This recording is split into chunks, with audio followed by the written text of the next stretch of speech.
طوفان کا خاتمہ۔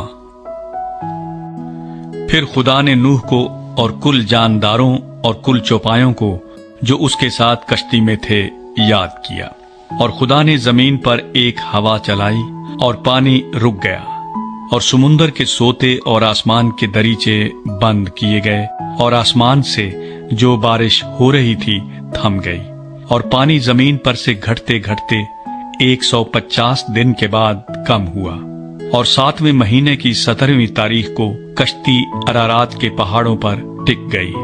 اور پانی 10ویں مہینے تک برابر گھٹتا رہا، اور 10ویں مہینے کی پہلی تاریخ کو پہاڑوں کی چوٹیاں نظر آئیں، اور 40 دن کے بعد یوں ہوا کہ نوح نے کشتی کی کھڑکی جو اس نے بنائی تھی کھولی، اور اس نے ایک کوے کو اڑا دیا، سو وہ نکلا، اور جب تک کہ زمین پر سے پانی سوکھ نہ گیا ادھر ادھر پھرتا رہا۔ پھر اس نے ایک کبوتری اپنے پاس سے اڑا دی تاکہ دیکھے کہ زمین پر پانی گھٹا یا نہیں، پر کبوتری نے پنجہ ٹیکنے کی جگہ نہ پائی اور اس کے پاس کشتی کو لوٹ آئی، کیونکہ تمام روئے زمین پر پانی تھا۔ تب اس نے ہاتھ بڑھا کر اسے لے لیا اور اپنے پاس کشتی میں رکھا، اور 7 دن ٹھہر کر اس نے اس کبوتری کو پھر کشتی سے اڑا دیا، اور وہ کبوتری شام کے وقت اس کے پاس لوٹ آئی، اور دیکھا تو زیتون کی ایک تازہ پتی اس کی چونچ میں تھی۔ تب نوح نے معلوم کیا کہ پانی زمین پر سے کم ہو گیا۔ تب وہ 7 دن اور ٹھہرا، اس کے بعد پھر اس کبوتری کو اڑایا، پر وہ اس کے پاس پھر کبھی نہ لوٹی۔ اور 600 پہلے برس کے پہلے مہینے کی پہلی تاریخ کو یوں ہوا کہ زمین پر سے پانی سوکھ گیا، اور نوح نے کشتی کی چھت کھولی اور دیکھا کہ زمین کی سطح سوکھ گئی ہے، اور دوسرے مہینے کی 27ویں تاریخ کو زمین بالکل سوکھ گئی۔ تب خدا نے نوح سے کہا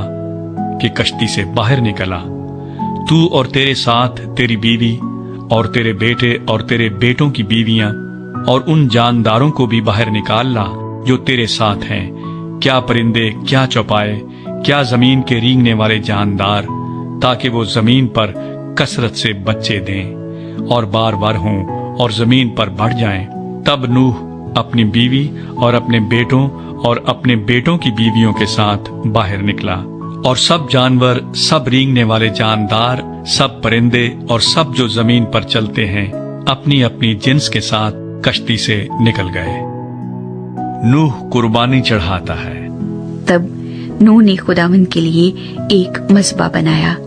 اور سب پاک چوپایوں اور پاک پرندوں میں سے تھوڑے سے لے کر اس مذبح پر سوختنی قربانیاں چڑھائیں، اور خداوند نے ان کی راحت انگیز خوشبو لی۔ اور خداوند نے اپنے دل میں کہا کہ انسان کے سبب سے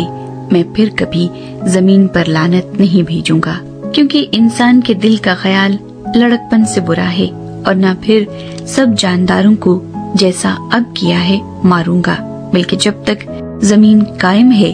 بیج بونا اور فصل کاٹنا، سردی اور تپش، گرمی اور جاڑا، دن اور رات موقوف نہ ہوں گے۔